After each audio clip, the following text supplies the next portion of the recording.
It's good, everybody. Welcome to Gridiron Brawl, episode 2. We are here again. We got Pat. We got Reason. I'm Sam. How you guys doing today? I'm doing well, Sam.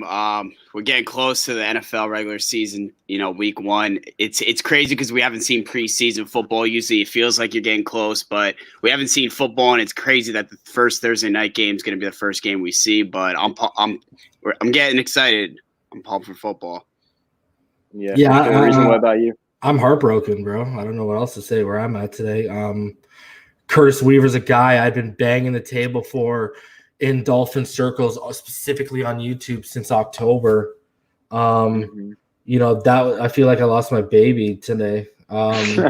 It's brutal, man. I think, you look at the position we got him at, man, the guy had over a 22.5 pass rush win rate at the collegiate level. He moved all along the line, stand up, hand in the dirt, didn't matter. He just had a nose for penetrating the pocket.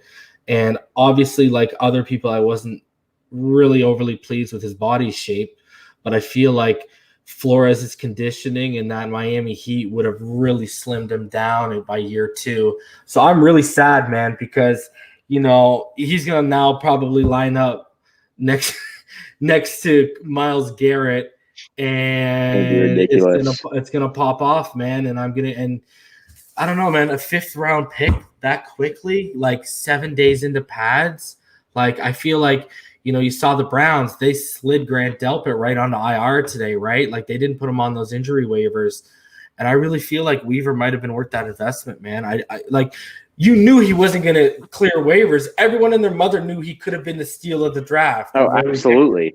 Like, I felt a way about Minka, and I feel way more of a way about this because at least we got a 1st round pick out of Minka, who he turned into Austin Jackson, who's actually been one of the biggest and best surprises in our camp next to Solomon Kinley, really. And yeah, this one hurts, man. Like, this one really, really hurts me because, in Dolphin circles, guys, before, there was the Rosen truthers and the people who believed we didn't need a quarterback. They were saying Chase Young were in the top 3. And then other people saying, because if you guys remember back in October, AJ Epinesa was way more highly touted. So people were like, for around 10, let's get AJ Epinesa. I'm like, nah, man, sit around and wait for Curtis Weaver from Boise State to fall in. But I had like a 2nd, 3rd round grade on him. I didn't see 5th. You know what I mean? Yeah, for sure. I was with you on that, man. So, man, that hurts, man. Like, that one really, really hurts, man. I don't like that, and I get it. They don't want to stash young players, so you can't just put them, right to this like little injury IR. But it kind of sucks, man. That one hurts. I'm heartbroken. Yeah, man. I was hoping to see him a lot this year. I thought he was going to kill Miami.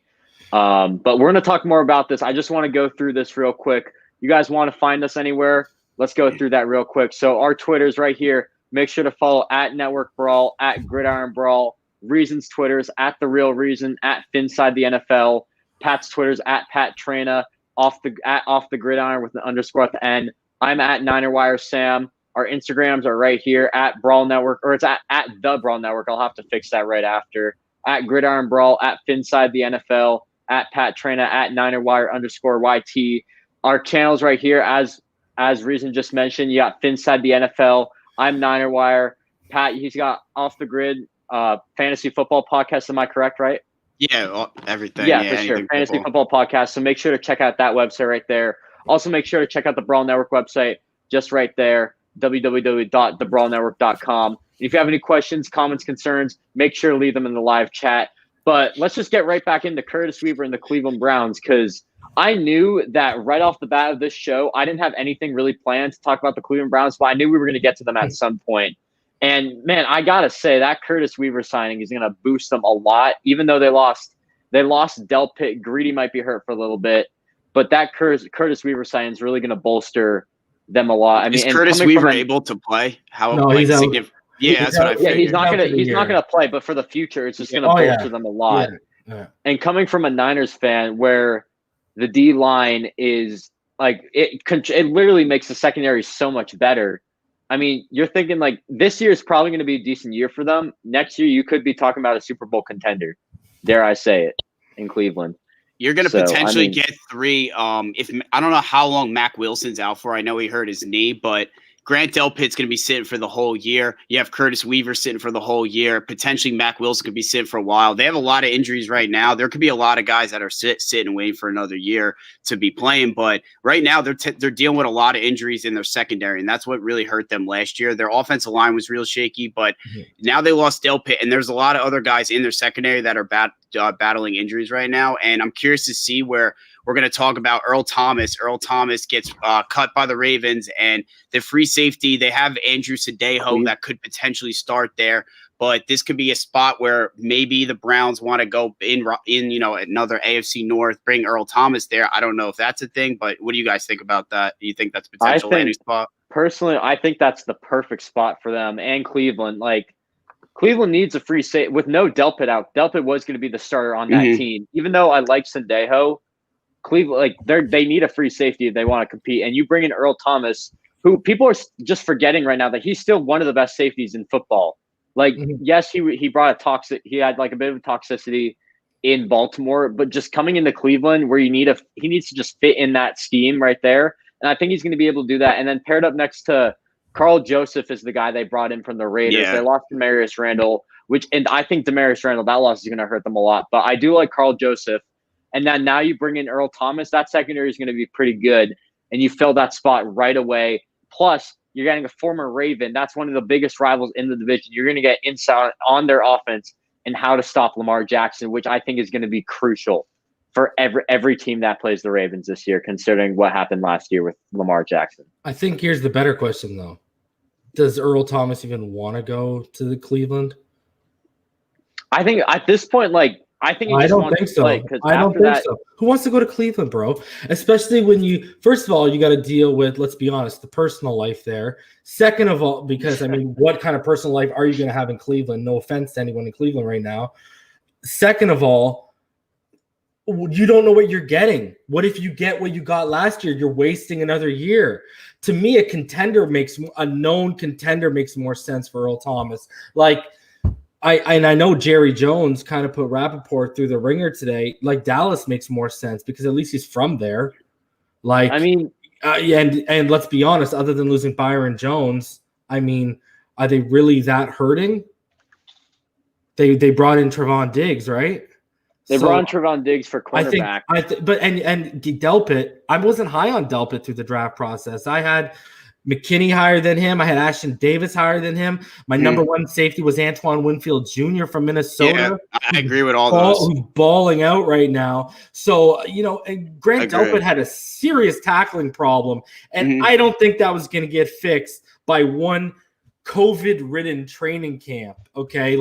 That kind of technique, the problems he was having at his pad level, the bad habits were probably going to still exist in open space when, oh crap, I got a legit receiver about to come at me right now.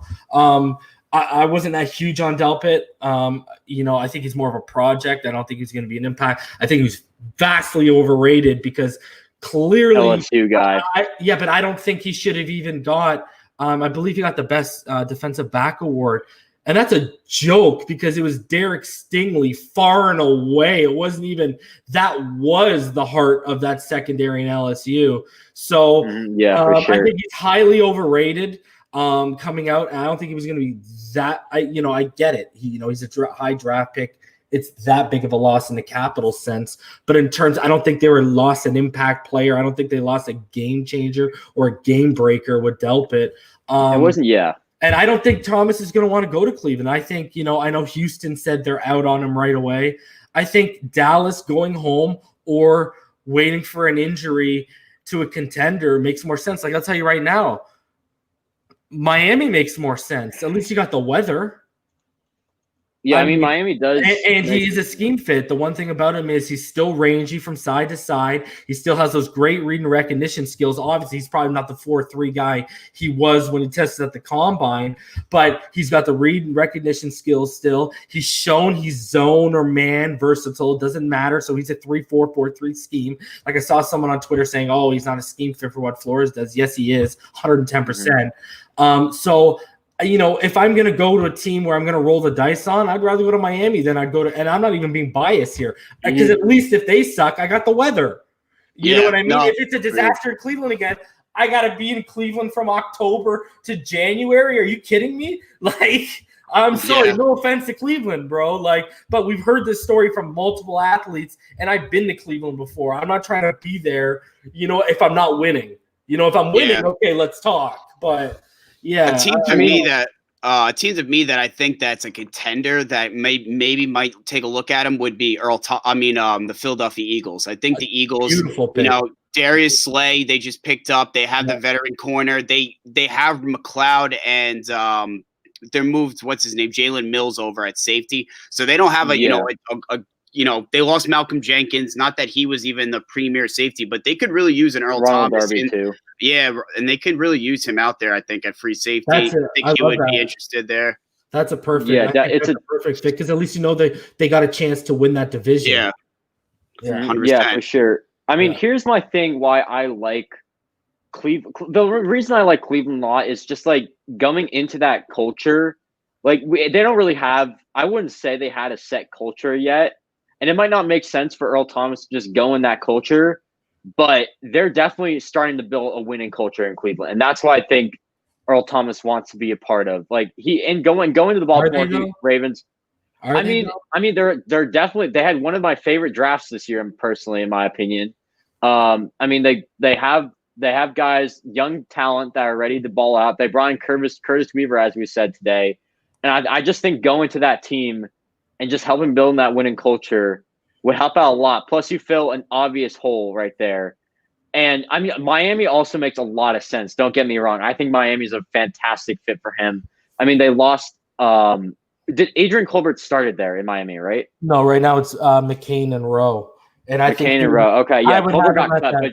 I would have I think he started last year from what I remember. Philadelphia, Colbert was hurt. Yeah, Colbert was hurt. McCain, it was McCain and Rowe for the majority of the year, but I would have him in a single high role. I would keep Rowe in my box, but as the box safety. But yeah, I think Pat makes a lot of sense with Philadelphia. I like that. You add that on top of already bringing in Darius Slay, and all of a sudden you can start, and especially when you look at they added CeeDee Lamb over in Dallas too. So yeah, that's huge. I mean, you got to kind of start getting to a point where you're fighting firepower with firepower a little bit. Evan Ingram's on the Giants. Someone's going to have to guard him through. Slayton might break out too. Golden Tate. There's a lot through them up the middle that So you never know. That makes sense. Yeah, there's a lot of guys. And like I said, first of all, not only is the weather's cold, but it's an amazing fan base. Let's be honest, one of the most passionate and loyal out there. Mm-hmm. But also, every year they got a chance to win their division. 100%. Oh, absolutely, dude. For sure. And I mean, here I got a question. Like the Dallas Cowboys, they're the ones that always pop out, and I just don't see Dallas as an option. Like, didn't they sign Clinton Dix in free agency? Yeah. Even though he's like no Earl Thomas, they just added a new free safety. Mike McCarthy's got that connection with him from the Packers. Yeah. Yeah, exactly. I just don't see why Dallas would want Earl Thomas, but I think. Yeah, I'm thinking right now you got Philadelphia. The biggest candidates are not being talked about at all. Obviously, you got Cleveland, you got Philadelphia, you got Miami. I mean, those are the three guys. The Chargers would be crazy with Derwin James. Oh, dude, that would be insane. Who do they have at free safety right now? They have Rayshawn Jenkins, Desmond King, Nasir Adderley. I don't know who's starting the free. I just know that's the other safeties. So yeah, I don't know. I mean, dude, if the Chargers added him to their secondary, holy fuck, they have Gus. Do they still have Gus Bradley as their D coordinator? He might got fired. I'm not sure. Hold on, Gus Bradley. Let me look. He is, he's still the D coordinator there. Yeah, he was there with Seattle. Yeah, I mean, Chargers. I mean, if they sign him, like right now, I definitely have them as a sleeper team. First of all, they need a quarterback first, but their defense, I think I would not be surprised if they come out with the best defense in the league, whether or not they sign Earl Thomas. Like they got guys up front. They had Linval Joseph up front. Jerry Tillery might play again this year. That was their first round pick. Obviously didn't make much noises. What? Kenneth Murray's a big addition for them. Oh, Kenneth Murray, dude, I love that pick for them. Yeah, and then you got Derwin back for the full year now, and the loss of Derwin was it just impacted them so much last year. So, I mean, are they better than Kansas City? What? They have Chris Harris Jr. too. Chris Harris Jr. They added him. They got Casey Hayward still. I mean, are they better than Kansas City? No, but if they definitely had the best chance of stopping Kansas City in the AFC West, because I mean, you look at Denver. A lot of people are saying Denver's a sleeper team. I think people are just sleeping on the Chargers. Look at that defense, man. Like, that defense is absolutely loaded, and no one's taking note of it. And then we didn't even mention Joey Bosa there. Watch him go to New England just because. Because replace Patrick Chung. He'll just go to New England. There you go. And that'll be that, bro. Yep, that'll be that. I mean, Patriots always get guys like – I feel like – actually, now that I think about it, Patriots always get guys like that. I know I don't want to hurt Reason or anything, but they always get guys – I mean, you got Josh Gordon, AB, Earl Thomas. I think that now that I think about it, New England would be a good fit for him. But then they also got Duggar, right? Yeah, Kyle Duggar, yeah. Yeah, I like Kyle Duggar a lot. I think he's the free safety. Yeah, I mean, he's been balling out at training camp too. Yeah, I mean, they use an early second-round pick on him, which is pretty high on a lot of boards. But especially I think where he came from, right? Yeah, I mean, Lenore Ryan. Obviously, he's raw, but bringing in Earl Thomas on a 1-year deal to New England, that might be a good idea because you got Duggar, who's a bit raw. You bring in a veteran guy, a proven veteran guy, like a perennial Pro Bowl guy, to help lead the way for him. And then Earl Thomas just packs his bags, goes somewhere else, probably can fix up his mental stuff and his off the field issues or whatever you can call that, and then just go off somewhere. And then Kyle Duggar's going to be balling out. So yeah, I mean, I would not be surprised if New England signed him as well. So yeah, you guys got anything more about that? No, I'm good. Yeah, I'm good in terms of contenders. All right. Really. Yeah. I think Earl Thomas. It's definitely going to be interesting where he lands. But he'd be. I hate to be the one to say this, but he'd be a great scheme fit in San Francisco as well. Just so do not even bring that. Did you see my video on my channel the other day? Scheme fit. I'm talking about schematic. Okay, scheme fit. Yes, but we're not signing him. Like I don't know if you saw my video on my channel the other day, but we re-signed Jimmy Ward. We already got like safeties there. John Lynch will not bring in a diva. He said that like a million times. Or he hasn't said that, but like when you look at guys like Antonio Brown, Le'Veon Bell when he was holding out with the Steelers, you could even consider Jamal Adams a diva right there. Like, he hasn't even made a phone call about any one of those guys. And I mean, sometimes people call Richard Sherman a diva, but I think that's just being a dog right there, just talking shit to everyone. That's not being a diva, in my opinion. So I just don't see it working out. And then plus you got to add another contract to a very limited cap space.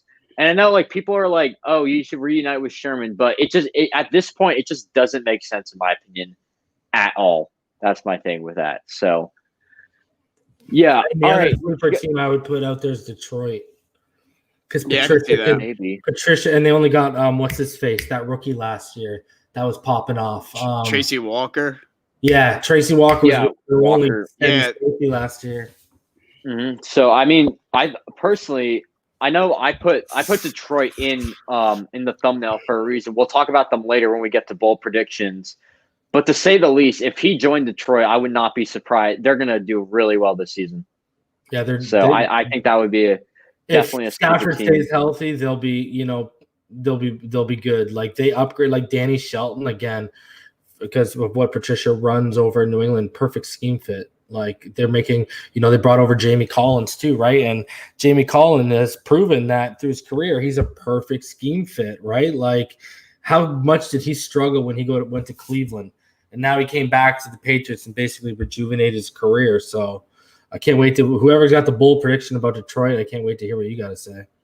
Oh yeah, I got a lot on Detroit this year, so we'll talk about it later. But before we move on, I got one question for a reason. How do you feel about the Dolphins bringing fans in this year? I mean, I feel better about it than Sean McDermott does. I mean, yeah, I was kind of surprised that Miami out of all places brought in fans, but I wasn't it is what really it is. because there was this special health and safety certification that Hard Rock Stadium got about 2 months ago, and we were the only. It was all based on like obviously sanitation and cleanliness, and we were the only NFL stadium that got it, and we got it about. Oh, I didn't even hear about that. Oh yeah, we got it about 2 months ago, 2.5 months ago, and they've been taking it like honestly, we've been kind of one of the leaders in that whole sanitation thing. Like we've even had drive-ins, right? Like it's so clean that we've been having drive-in movie theater nights over there. And it's just they've really taken it serious, obviously, because of how bad it's been in South Florida. So they have to be probably the most – they obviously have to be leading the way in sanitation this year, considering the circumstances that are actually going on with COVID rates in South Florida compared to everywhere else, right? So it's like for sure. Basically. It's crazy to see like the different, like for just the different, how each team has such a different opinion and different feel for this, because I live in New Jersey. The Giants and Jets already said there's no fans for the entire year, where you see like some people are going to have fans week one and some aren't going to have any all year. So I'm curious to see, I mean, it's going to make a huge difference when you have, you know, Aaron Rodgers playing in front of an empty crowd in the road of Minnesota, potentially week one. That's a huge difference. I don't know. It's something to keep an eye on. All I gotta say is if we got fans there, you know what the energy is gonna be like if Tua trots out there for his debut? Oh my god, dude, that's gonna be ridiculous. I've been hearing good things about Tua throughout camp. I'm sure you've heard more. What have you been hearing for Tua's standpoint? Yesterday he balled out. He threw 3 touchdowns in 11-11s. It was clear in a way he was the best day. It was his best day. I believe right now he's about. I got to bring it up for you guys, but because I have it written here for my show later. But yeah, he's balling out. He's throwing the ball. But it's a thing. He's going the normal process of a rookie starting out slow because he's getting acclimated to the game speed. He's starting to grasp the playbook, and you know that's why the first couple of days you were seeing more checkdowns from him, because that's just where he was at. So, you know, a lot of people were like, I'll tell you this, you know, his day yesterday was better than any day that Josh Rosen has had at camp. You know, when Fitzpatrick left for those 2 days, Fitzpatrick took off for personal reasons. We had that 1 day padded practice, and Tua Tagovailoa and Josh Rosen took on all the 11-11 snaps, and literally minus a touchdown, Rosen threw a touchdown, one more touchdown than Tua. They had identical stats, and it was the 5th day into fully padded practices, and you got a rookie against a guy in his 3rd year here, third year in the NFL. And so yesterday, Tua balled out, bro, but his numbers over 11-11 scrimmages, he's 37 of 58, 9 touchdowns, 2 interceptions, and 5 sacks given up, and 3 of those can be – 2 or 3 of those can actually be accounted on him. So he's been decent, man. Yeah. And here's another thing. All those numbers, he's had reps against ones, but he's never had reps with the ones. Okay. Yeah. So those are all with seconds and thirds. Guy here, I'll tell you, guys who have been catching the ball from him, Kirk Merritt, but then he got hurt. I was going to say Merritt that for the first couple of days, and then he's kind of been quiet the last 2 days. Mac Hollins, Malcolm Perry has been popping off. I've heard great things about him. We converted him to slot, and he's been killing it. From Navy. Yeah, man, I call him the Swiss Navy knife, bro. So we got him. Patrick Laird looking. He hurt his shoulder yesterday, but he's been decent. You know who's popping off, Pat? Because I know you watched. My boy Myles Gaskin is starting to flash what he was in college, bro. There you go. I thought you were going to say Kalen Balazs. Bro, Kalen Balazs, bro. The only thing that guy flashes is when his wristwatch when he grabs a water bottle to go give it to the other guys. Bro. Yeah, exactly. Come on, bro. I mean, I'm not a fan. Yeah. I've heard a lot of things coming out of the Dolphins camp not only about Tua, but Austin Jackson as well. Yeah, man. And Solomon Kinley, bro. Solomon Kinley's been arguably our best offensive lineman. And Eric Flowers has been, and my favorite pick besides Tua, Raekwon Davis. Woo, dude, I love that pick. He's gonna be a huge sleeper. He's gonna be throwing Davis. Guys around. I was hoping for our draft we could just trade back from 13 pretty far, get like someone like CeeDee Lamb or Ayuk, and then trade that other pick back and get Raekwon Davis. He's gonna be one of those guys that everyone looks back in like a year or two and goes like, everyone overthought it. Like the big 6'7" guy from Alabama, D lineman. People thought he had attitude issues. I'm telling you, when he came out, I told everyone, if you look at his length, if you look at his build, you look at his frame, but you also look at his bend and how he pushes back. It's Chris Jones in his early stages, people. Like, I don't know how people weren't seeing this. And I'm like, wow, we got a guy at 6'7", 6'6", 6'7", who plays with leverage of like a 6'2" guy. Yeah, you know what I'm saying? Like, Chris Jones is that same height. Don't be worried about the leverage game. Guys can handle it if they're built properly, and if you look at his length and long arms. Oh man, I'm so dude. I think this guy's gonna for sure. Reporters have used the word annihilate to describe how he's been against offensive linemen in pit drills, one-on-ones. Dude, I know. I'm telling this guy's throwing around grown men. Like Julian Davenport, my co-host has basically printed up his bus ticket because Raekwon's been making him look silly, like all camp. Yeah, him and Preston Williams were the two guys I've been hearing good things about. And I'm curious to see how Preston does in year 2. They said he looks healthy. He looks fully healthy. He's a big guy. Yeah, for sure.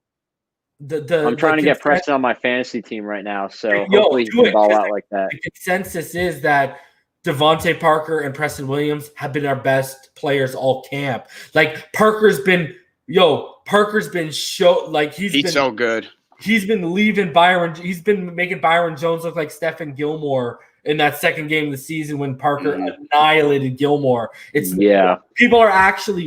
in Miami are actually questioning us giving the money we gave to Byron Jones because of what Parker's doing in camp. And they've been saying it's legitimate if they stay healthy. We got 2,000-yard receivers on our hands this year. I would not be surprised if that happened, man. I mean, Preston Williams was balling out before he got hurt, and then you look at Devontae, I forget what week it was that he just completely just dominated everyone that he played, man. So I think Miami has a bright future. And like Raekwon Davis, I don't know. People are just like, oh, he had attitude issues. And that's the only reason he fell to you guys. Like I will never.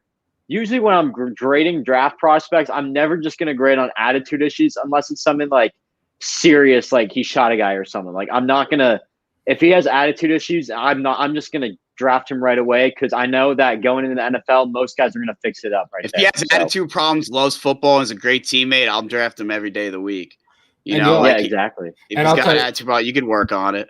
And our pre-draft, like me and my co-host pre-draft defensive tackle board, we did the defensive tackle specifically based on scheme fit, and he was our number 3 scheme fit behind only Derek Brown and Javon Kinlaw, who we both knew were going to go top 15. So, you know what I mean? Like the only question people had about was his pass rush ability, but people don't realize because of what he put on display in his freshman year, but people don't realize it's because he got asked to do different things and different responsibilities, and they shifted the front of that defense from his sophomore year beyond. He wasn't asked to just pin his ears back and go get the quarterback. He took on a lot more responsibilities. And what's crazy is I was telling everyone a UDFA pick I really like because he's out of the SEC was when we signed Donnell Stanley. And, I really liked his tape, right? But he played for South Carolina. But the one thing was his only bad tape, Raekwon destroyed him. And I was telling people that, right? Anyways, like second day in padded practice, that was the story. Raekwon Davis lit Donnell Stanley up all day. And I was like, see what the tape tells you? All you got to do is follow the tape, man. The tape told you that was going to happen. It was sure. interesting because like the high second round D tackles he was grouped up with, like Ross Blaylock, the guy Neville Gallimore, Jordan Elliott, Justin Matabuki, they were all 6'3". Like they were all 6'3" guys. Where this guy's 6'6". I mean, I'm not saying just draft him because he's 6'6", but this is something where his size could really, if he uses to his advantage, he could be like this Chris Jones disruptor, one of the best D tackles in the next couple of years. You know. I'm hyped to see Raekwon ball. I think he's gonna do really well, man. Guess what he is? He's 330 now. He was like 315. He was 315, 317 at the combine. Dude, that's ridiculous, man. I mean, and like the interior lines, man, like in the NFC, like you got the Jets, don't really have that much interior line, just like completely revamped it.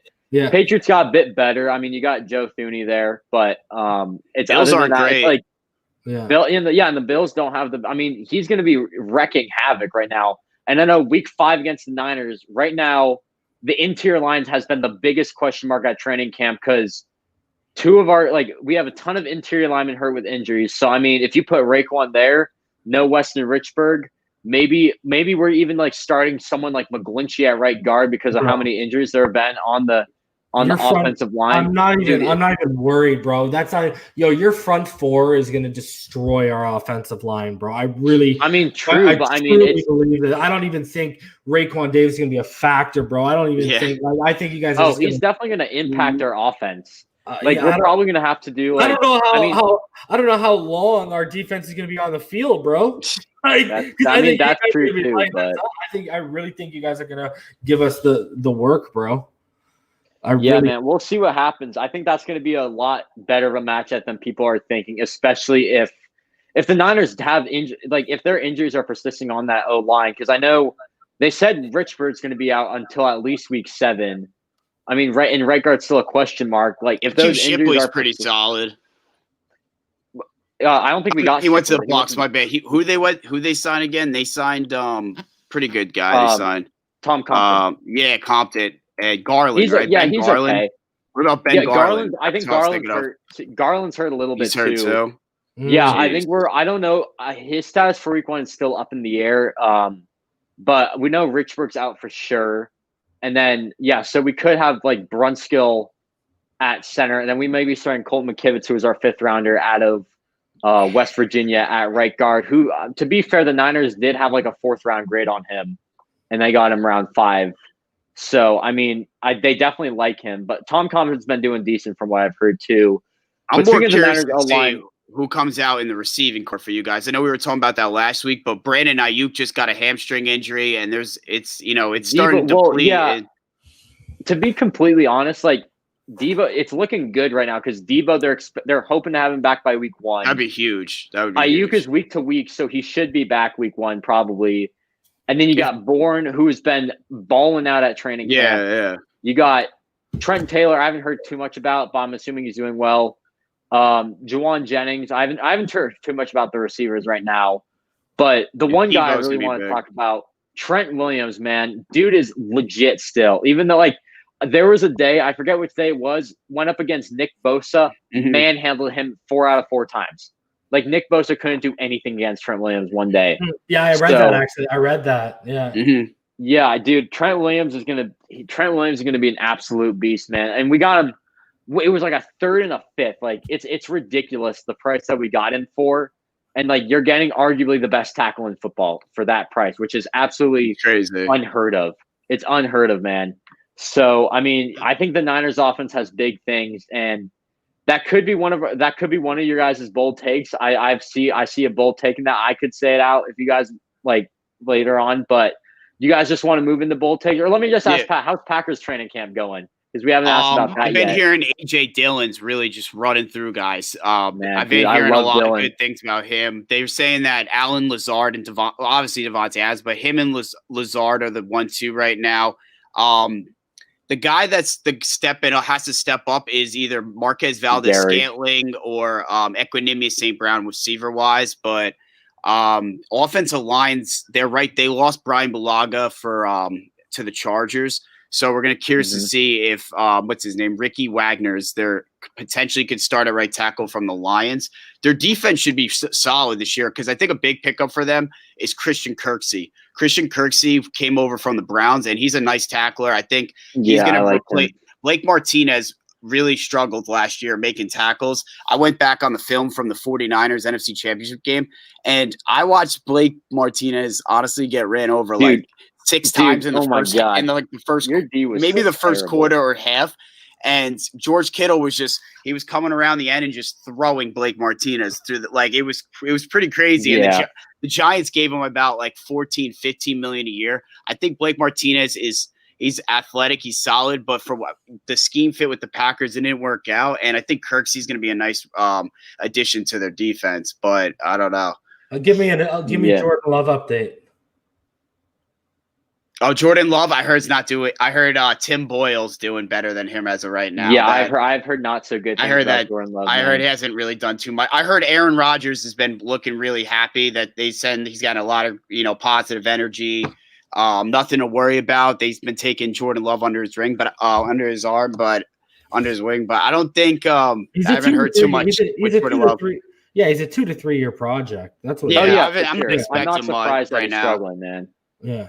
I mean, I'm not surprised that he's struggling at all. But I mean, I think right now I'm hoping that like he can, I guess I'm hoping that he can ball out because I liked him going in the draft. I liked him a lot higher than Justin Herbert personally. I had Burrow 1, Tua 2, and then Jordan Love 3 as my quarterbacks, and then Herbert 4, so something like that.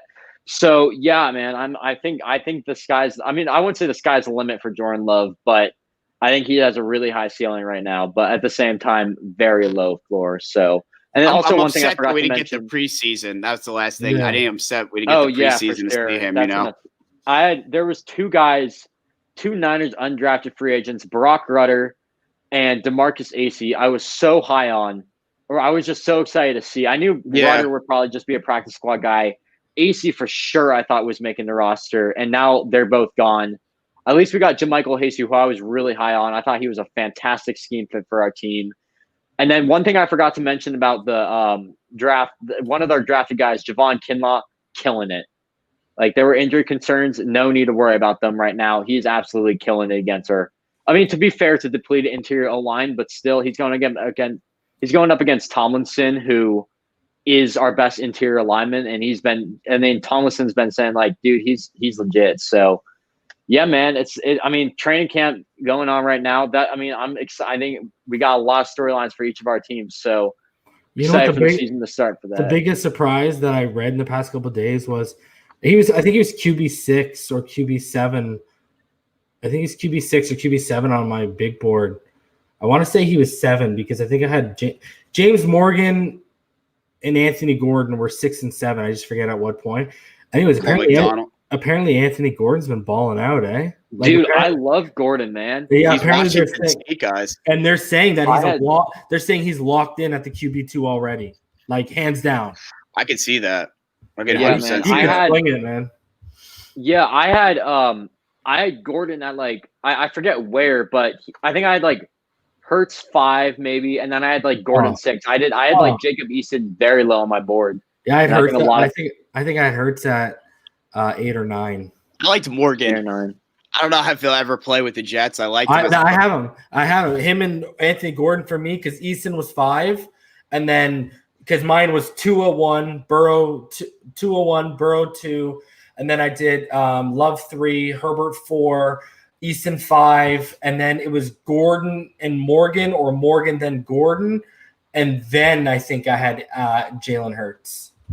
So I'm not high on Jalen Hurts at all, and apparently he's been absolutely stinking it up at Philadelphia training camp. So see how that goes. Yeah, I mean, I just to be honest, I just didn't see the scheme fit for Hurts in Philadelphia. I think that's just like I just don't think he's a good thrower. I don't think he's a good thrower of the football, bro. I don't think he's he lacks anticipation, ball placement. They're trying to build a speed offense, but like you're building around guys like Marquise Goodwin and Jalen Reagor, 2 guys. Jalen Reagor, I was not high on at all in the draft. And then Marquise Goodwin, like, was terrible last year. And, like, you want to bring in a speed offense with like good luck with Yeah. that, man. Like it's a terrible scheme I'm fit. curious to see Good, how it's a Arcega smart- Whiteside's it's a- going to be in there. I just don't think Jalen Hurts is a starting NFL quarterback. I don't think he. Oh yeah, I don't he's think not he starting has. caliber, but I don't think he has the arm talent to, like if you like. I watched a ton of them last year, and because I used to have to fight off these people that thought Hurts was good. I can count on I think I can fill up one hand on how many times, and two of them were touchdowns. How many times he missed a wide open CeeDee Lamb in their last playoff game? Like he's got just straight accuracy, and CeeDee Lamb got a crazy catch radius, like crazy catch. That's what made him a top 20 pick, well, a 15 for me. But I mean, his radius is ridiculous, and when you can't hit that, I mean, you got issues, especially at the collegiate level. So I think he was just a product of Lincoln Riley's system. He got beat out pretty bad by Tua. So I'm not high on him. But that's what you get. Like when you get to the 6, 7, 8 guys, like James Morgan falls right in there where I think he could be a starter, but I don't know if he'll get the chance to be a starter. But it's gonna be. I can't see him being a starter in that Gase system. will ruin him, and Gase will ruin him, bro. Mhm. Let's be honest with ourselves. For sure. 100%. Yeah, I mean, Jason Greaves just said right there, Tyrod 2.0 for Jalen Hurts. Tyrod's not a bad quarterback, but he's no Aaron Rodgers or Pat Mahomes or anywhere near those guys. Even like Derek Carr, he's nowhere near him. Like he's just a guy that's gonna mainly I honestly think that Tyrod Taylor, the one benefit of him is that he's gonna help your fantasy running back a lot if you have him on your team. That's why I'm so high on Eckler for fantasy this year. That's the only benefit I see in Tyrod. And sleeper Joshua Kelly, I loved him in the draft. Josh Kelly too, man. Yeah, I like Joshua Kelly. Yeah, I think, and then who's Justin Jackson's the other guy too, but he was decent last year too a little bit. So I mean, I think Tyrod, it's not going to be the best year for the Chargers with quarterback, but because they got Herbert to develop, but I think they're going to stick with Tyrod the whole year. Probably won't make the playoffs, but I think their running backs are going to absolutely kill it this year. So since we're talking about rookie running backs and receiver, fantasy wise, anyone catching your eye that's not not CeeDee Lamb, Jerry Jeudy, Henry Ruggs, someone that's not a first round pick, someone that's mid round pick. Who's catching your eye? Reza, I'll go you first. Yeah, so I really liked coming out of South Carolina, Brian Edwards. Yeah. I was going to say him too. I've been heard he's been balling out, and Henry Ruggs was actually my wide receiver 1 coming out. So because of his speed and his route running ability, he's a fantastic combination. But Brian Edwards, man, I loved that pick. That's a guy who I wouldn't have minded us drafting. I think he's definitely a fantasy sleeper, and he could have he could have a 750-yard season with 6-7 touchdowns, man. Yeah. Yeah, I mean, right now I'm in a fantasy trade where I got Saquon and Juju, two guys I absolutely love, but my flex situation week 1, it's either Debo, who could be out, or AJ Green, who I don't really know how he's going to do. And honestly, I picked up Brian Edwards. Might honestly start him. I mean, going against that Carolina secondary, man, I think you could see him put up a 15-point week 1 fantasy wise, but yeah, I think Brian Edwards, and the reason he fell is he had that injury last year.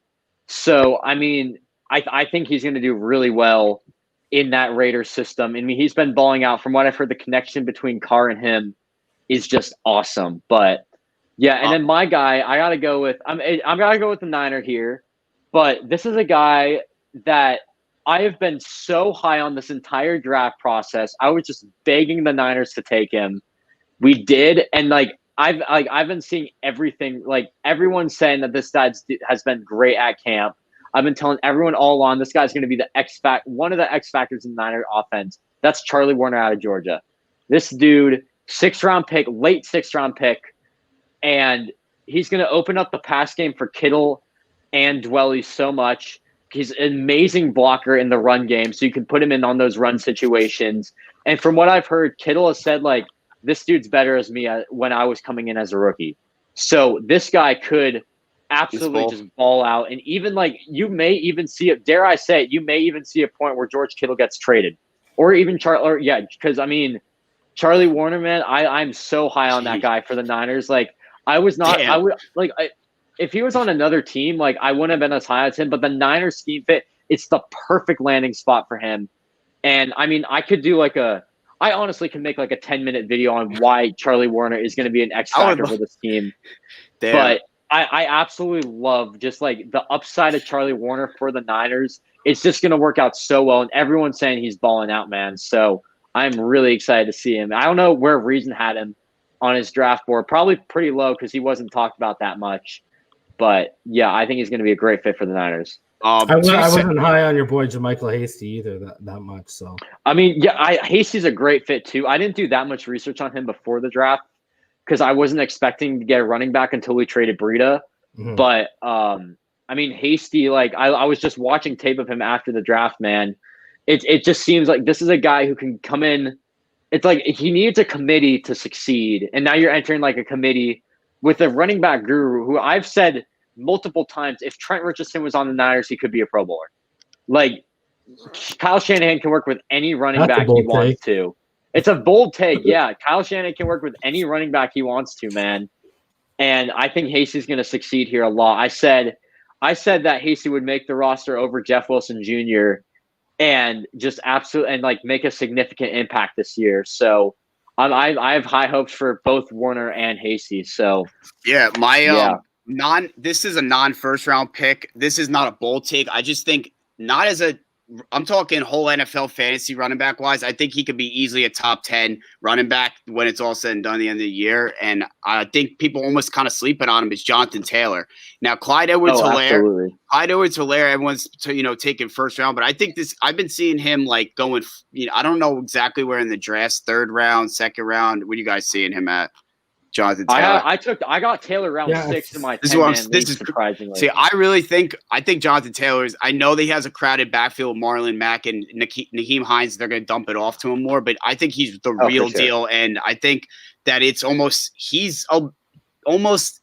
in the same tier as Saquon Barkley. I really think from watching him at Wisconsin, I think he's going to be a real game changer for the Colts. And for underrated, like sleeper kind of guys, Gabriel Davis on the Bills might be a guy that's going to start catching some balls. I think he has a chance. Antonio Gibson on the Redskins. I'm not love the Redskins that guy anymore. For fantasy. Washington football team. We got you were just mentioned before. Reason just mentioned Joshua Kelly. I think is going to take a lot of the carries. I think they're dumping off to Eckler a lot. I think Darrington Evans. If you draft Derrick Henry, you better draft Darrington Evans for the Titans because this guy's really can be a nice change of pace back next to Derrick Henry. And if Derrick Henry gets hurt, this guy's going to get a lot of carries for the Titans. Bryan Edwards, I think, with Tyrell Williams getting hurt, he's going to see a lot of targets. And I think receiver-wise, second round, same team as Jonathan Taylor, Michael Pittman. I can see Michael Pittman coming on the scene and coming out and having a huge year. I think he really once he catches the ball, he's real explosive after the catch. And he kind of reminds me a little bit of Juju. I did not like Pittman for some reason. Like just watching his tape, nothing stood out to me, man. Oh, bro. Dude, first of all, let me tell you all this. Okay, I'll tell you a little story time with Reason. So I have a guy who comes onto my show. He was a safety. He was a corner. He was a secondary coach for 20 years. He was offered a secondary coaching position at Fresno State University, but he turned it down because he's in the military as well. Anyways, he grew up. His sons played with Josh Rosen. His sons also played with Michael Pittman. So I dived into Michael Pittman's tape probably I want to say December. And are you kidding me, bro? That guy's body, the way he's strong when he goes up and gets the ball, man. He's really explosive. Once he comes down, he's got a quick initial burst of acceleration that he doesn't have 4.3 speed, but that initial burst, that initial acceleration is what separates him once he gets in the open field. And my buddy told me he's a slug bug. I said, you need to go watch the film of this guy. So this is a guy who grew up and had teams defend this guy. He watched the film on him. He came back to me. He's like, that's a totally different player than what he was in high school. Michael Pittman has the potential to be very, very special. And I'll keep going with you on this. Jonathan Taylor was clearing away my running back one. It shouldn't even be for sure. The guy is a Todd Gurley clone minus the freaking knees. The only thing is, where he comes from, you don't have to catch the ball out of the backfield. So you don't have to it's a power run team. Yeah, exactly. Exactly. You don't have to display your hands. And if people watch the combine, he displayed the hands when they were throwing the ball to him. And the guy has the most 200-yard games in FBS history, more than Ricky, more than Ron Dane. That's ridiculous. 12 200-plus yard games. If you look at this guy's numbers against the box, it shouldn't even have been close. I know. And the fact that the usage he's had and he's managed to stay healthy, that should even sell you on that guy more. Yeah. I like Clyde Edwards-Helaire, but there's no way he should have gone in front of Jonathan Taylor or DeAndre Swift. Or, the only reason he went higher is because of scheme fit. That's the only reason he went higher is because of scheme fit. But I could make the argument that DeAndre Swift is a better scheme fit for what they run in Kansas City right now. I can also make the argument that if you want to run power, that Jonathan Taylor is a better scheme fit for what they want to run in Kansas City too. So I feel like you're looking for a bit more of a guy who can. A bit more of a pass catching back in that offense. It's a very pass Swift, but DeAndre Swift runs routes as good as a wide receiver. Swift is by far and away the best pass catching running back. It's not even close. But again, Georgia didn't ask him to run the ball in short yardage situations in the red zone, so he didn't have to display that on tape. But DeAndre Swift and Jonathan Taylor are going to be far more special than Clyde Edwards-Helaire, and you could have made I'm with you on that. DeAndre Swift with what you could have ran 5 receiver sets with Patrick Mahomes, with Tyreek Hill, McCall Hardman, Demarcus Robinson, Sammy Watkins, and DeAndre Swift all at the line. And DeAndre Swift gives you just as good a route running ability as everybody on that line not named Tyreek Hill. Like, that's how good of a route. I don't think people realize how good of a route runner DeAndre Swift is. So, yeah, man, like those guys, Jonathan Taylor is my pick for Rookie of the Year. Me too. I would not be surprised if that happens. Behind that offensive line, and all you do is, Phillip Rivers, lean on the run game, control and then manage the game, and don't turn the ball over, and you got something. And they could be scared. For sure. I would not be surprised if that happens at all with Jonathan Taylor. Also, I just want to bring out my Charlie Warner point. If you were talking fantasy, then don't draft Charlie Warner. You're probably looking at a guy probably like Jonathan Taylor is the guy I would say, but fantasy wise, you don't want to draft Charlie Warner because he's not going to get the ball that much. But definitely dynasty, draft him in a dynasty league. There you go. In a dynasty, maybe. I mean, we'll see about that. But Jonathan Taylor is definitely if we're talking about fantasy, then Jonathan Taylor definitely my guy for sure. Because I think it's like I have him on my team. I'm not going to start him week 1 because from what I've heard, they're going to try to give Mac more carries, and Taylor's going to have to work his way. But I'm for sure just going to stash him on my team, then come up, right? And then when he's balling out, I'm going to definitely put him in that flex spot or even like the RB2, RB1.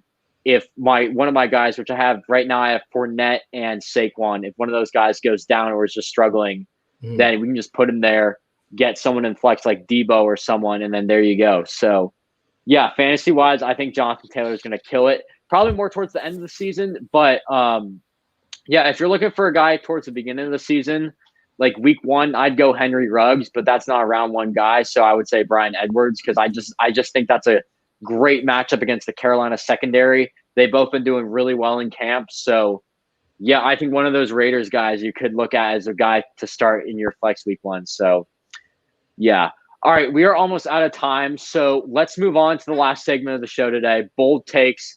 We can just give 1 or 2 bold takes. Go really quickly. I can start off right now. I was talking about the Lions earlier, and Pat, you're not going to like this at all, but I have the Detroit Lions win the NFC North.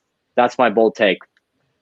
And the reason being is I just think the O-line did get a bit worse, yes, but I think you got Stafford back healthy now. You got DeAndre Swift. You got Kerryon Marvin Jones. I think Hawkinson, you got him back healthy. And then that defense, you got Okudah, who's, in my opinion, was definitely the most NFL-ready quarterback coming out of the draft. And then you got, I believe they had Desmond Trufant for the other side. And then you got guys who, they had Jamie Collins. They still got Trey Flowers and on the D line. They just have a really good all around team. And when looking at the other teams, I think the Packers. I honestly think that 13-3 season last year was a complete fluke. If I'm being completely honest, like I don't think they're going to do as well this year. Minnesota probably their only challenger right now, and I think that's definitely a tough challenger. But I think this Detroit team's ready to get by that Minnesota team, and then you got Chicago, which I just don't think is going to win the division with Trubisky at the helm. So, yeah, I'll let Pat follow that one up.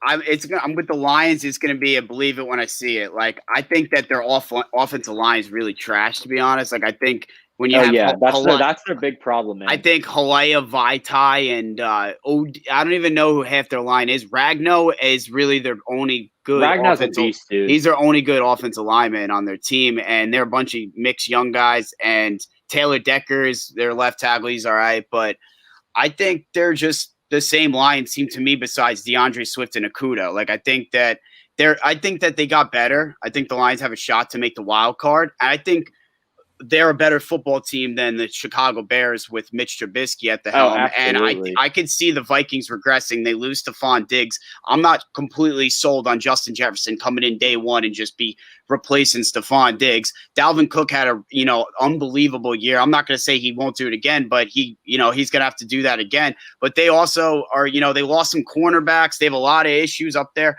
I can see Detroit making the playoffs in a wild card, but I'm still going to go with the Packers right now. Yeah, they did draft the two O-line guys that they drafted that I like Jonah Jackson.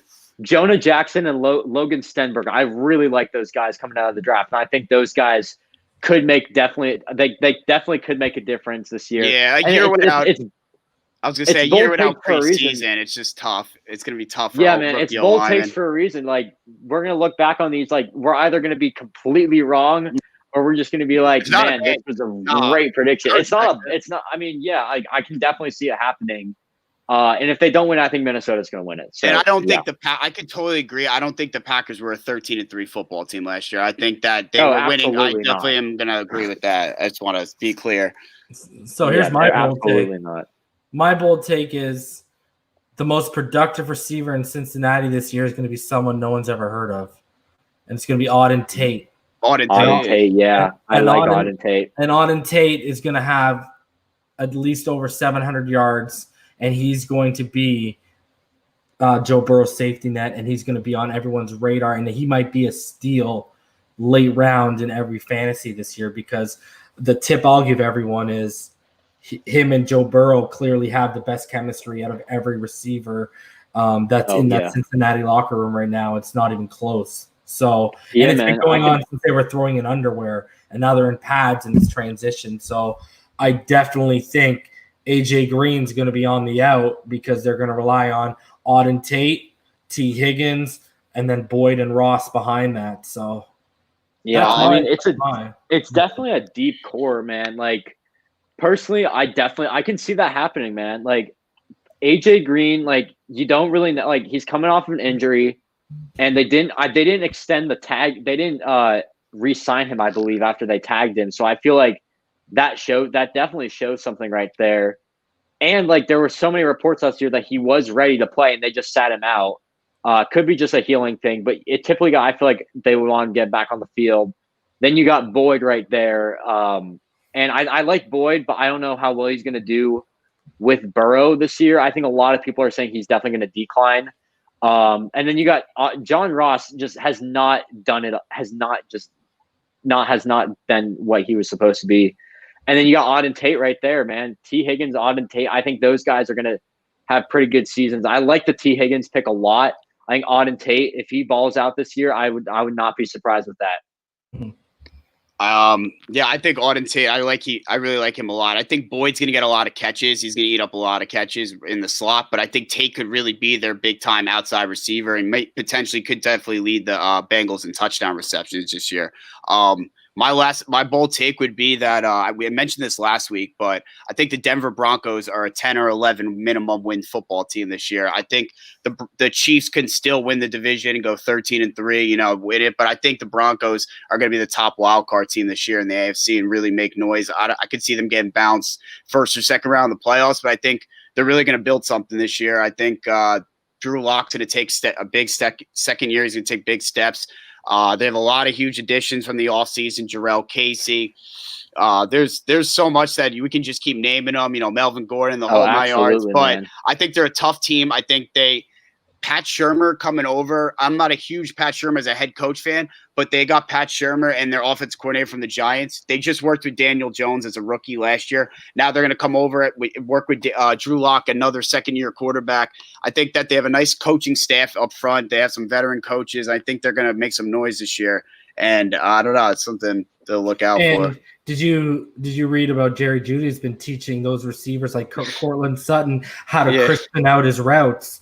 He's he's been out here giving literal lessons to that whole receiving corps. If KJ Hamler and Cortland Sutton become better route runners because of Jerry Jeudy, that is a very, very scary thing. When Albert O up the seam, you got to look at all that. Albert O goes right up the seam. I mean, there's a lot to work with there. Yeah, I mean, it's still ridiculous how Jerry Jeudy fell to 15. This guy was maybe at the end of college football season, this guy was a consensus top 5 pick. And the fact that he fell to 15, I remember you saw the clip once they were drafting him, you just saw John Elway laughing his ass off because they just got Jerry Jeudy, the best receiver in the draft, at pick 15, man. So I'll give you one. Sorry, finish your sentence. I just want to give you one really bold take. Yeah, well, I was just gonna say Jerry Jeudy, man. I think this guy's gonna come in to be the top wildcard team in the AFC. I have a bold take. You can go first, but I have a bold take about another team who I think is going to take that spot. Quick quarterback. So the Carolina Panthers just paid Teddy Bridgewater, 4-year deal. And I'm not saying he's going to lose his job or anything, but if some point Teddy Bridgewater goes down or, they don't win and they want to take a look at their second string, I think from the XFL, PJ Walker really has a shot at being just as good or better than Teddy Bridgewater and coming in and making some noise. It could be a thing where they have 1 or 2 wins and then week 15 they want to give PJ Walker a shot. And I think I could see him coming in and lighting up in a big week. It's just something to keep an eye on. I don't know. Yeah, I mean, I didn't watch that much XFL, but I heard about PJ Walker just absolutely killing it. So I would not. Yeah, man. I think if Teddy Bridgewater went down, it's between him and Greer, right? So one of those two, and Greer was not that good last year. So, I mean, he definitely has a lot of opportunity to succeed in the league. So, yeah, definitely. You got anything to say about that reason? No, that's a bold take. All right, I got one more. Throwing bold takes out. I got the one spicy one. Yeah, I got one more. You said the top AFC team, AFC wildcard team would be the Broncos. I got to go with the Pittsburgh Steelers. I also think they're going to have the second best record in the AFC behind the Ravens. I would not be surprised if the Steelers go 13-3 and the Ravens go 14-2 or something like that. I just think now you get Big Ben back. Deontay Johnson's probably going to ball out. Juju's going to ball out again. Juju, people are just forgetting how talented Juju is. Yeah, for sure. And he's so young. I know that he's young, and yes, people are hyping him up so much, but honestly, in my opinion, I think he deserves that hype. He's actually living up to his name. I think it was just last year, people forget how dog shit the quarterbacks were last year. You had Mason Rudolph and Duck Hodges throwing the ball. No wonder the receivers were terrible. And now you also bring in Claypool. You bring in Eric Ebron, who I really liked in Indy. And then you also got James Conner. I don't think they're going to use him that much. But then on defense, you got you have probably the best defense in the league. Definitely a top 3 defense in the league. They have 4 running backs. They have 4 quality running backs. They have Anthony McFarland back, Jr. got more guys. I liked Anthony McFarland Jr. coming out. McFarland Jr. Oh yeah, definitely. Samuels, Benny Snell. And see, I'm not as high as because 2 things. One is was his elbow surgery, right? Yeah, but here's the thing about that is that it was elbow surgery, right? Yeah, it was. At his age, throwing a football, that's not a good thing. And his whole game is based on velocity because He's not the best processor in the world. He relies on that strong arm to make up for late reads. That's one. Number two, Juju. This is why the hype is not in like scouting circles and stuff like that, why it's kind of died down. Because what happened? He started drawing the double teams that Antonio was drawing, but Antonio could make plays in the double teams. Juju was getting blanketed and taken out. So now the thing was teams last year were scheming for Juju, and Juju wasn't popping off. The thing is, with guys like Antonio Brown, people were scheming for him, but he'd pop off. Juju now was no longer taking the number 2 corner. He was now getting the full attention. And that's the he hasn't put on tape yet that he can take full double team straight on or a solid lockdown CB1 on. And that's his problem. Until he shows he can do that, that's why people have died out on him a little bit, bro. I have a lot to say. It's not just about just throwing the football to him with him. Yeah, I have a lot to say about that. I know we're pretty low on time, so we can just talk about that after. But about the elbow, I used to play baseball for up until maybe my sophomore year in high school. Different throwing motion, my friend. I played baseball as well. It's a different throwing motion. Yeah, it is a different throw, but it's Tommy John surgery though, and like Tommy John surgery, it's basically like getting a whole new elbow. That's the way I see it. And Ben Roethlisberger has been working I've heard reports that he's been working really hard to get used to this new elbow, and he's done a pretty good job of that from what I've heard. But here's the thing. So you played baseball. How many 37, 38-year-old pitchers have you heard got Tommy John and they came back and they got the same velocity on their ball? That's the counter argument. He's not. Here's the thing, and I talk this is what I would tell everyone about Tua Tagovailoa. The thing about Tua's hip, and this is what's working against Ben, is when you're 20, like I'm 35. I don't know how old Pat is, but I'm guessing you're still in your 25. 25, okay. Yeah. You feel things a lot more when you get up in the morning when you're 30 beyond than you did when you're 20. And that translates the same to healing. You heal a lot faster and a lot quicker and a lot better when you're in your early mid-20s. It's when you start getting 29, 30, 31, like look at Xavier Howard. Now it's starting to turn into a chronic, and what's happening? He's closer to 30.